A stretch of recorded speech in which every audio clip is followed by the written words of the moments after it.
About 8 months ago, my boyfriend and I decided that Japan was going to be a great place to visit. It would be a real adventure, and it was the first time that either of us had gone to a country without a Latin alphabet. The culture and the architecture and everything that surrounds what we would find here in towns with a church and a cathedral at the center of it, there will be shrines and temples, and it will be beautiful, and I'm looking forward to that side of it as well.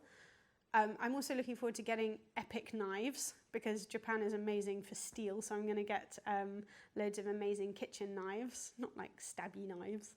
What I didn't realize at the time of booking was the fact that there is no concept of gluten-free or of celiac disease in Japan. I thought it would be fine. It's rice and fish, right? What's not bad about that? Everything there has MSG in or wheat in some context. So there's soy sauce in pretty much everything. There are marinades with wheat flour in. There's wheat flour even in some sushi rice over there.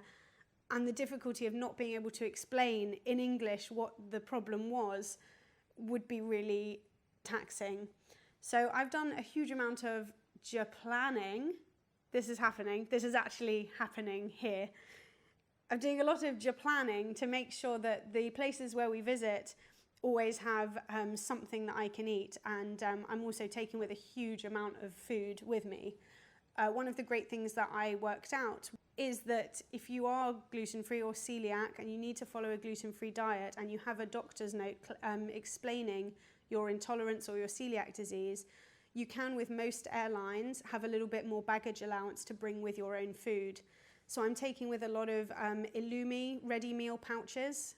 We're staying in Airbnbs so that I can cook these. Self-catering is a little more freedom for me to be able to eat and sustain myself while I'm there. I've had to look up what the character in Japanese is for wheat flour and what it is for soy sauce, so that we can look at the back of packets in supermarkets. We've had to actually book slightly more expensive restaurants than we would have liked because they are maybe more touristy or they have the capacity to be able to cope with dietary requirements, whereas if you go for any street food there, it will be a lot more difficult. Especially because of the language barrier. What it transpires that I can eat when I'm there is plain rice, plain meat, plain fish. Sashimi is going to be pretty good over there, so I'm quite looking forward to that. I obviously can't be as strict a vegetarian as I am in the UK when I'm there. It's either that or I starve. I'm taking my own soy sauce with me. I've got about 6 bottles. To be able to marinate my own meat and fish at a teppanyaki restaurant. But I'm really, really looking forward to mochi, which is glutinous rice balls. Despite the name, they are not gluten, they're glutinous, which just means they are kind of quite starchy, sweet balls of rice flour.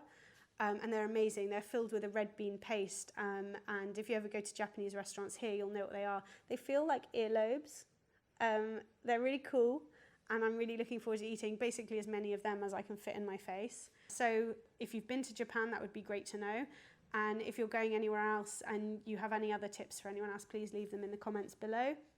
Subscribe to the channel, and I will see you in a few weeks after Japan. Bye. Bye, Japanese. Origato? No, is that thank you? Sayonara. Is it sayonara? Sayonara. Sayonara. Say it. Google it.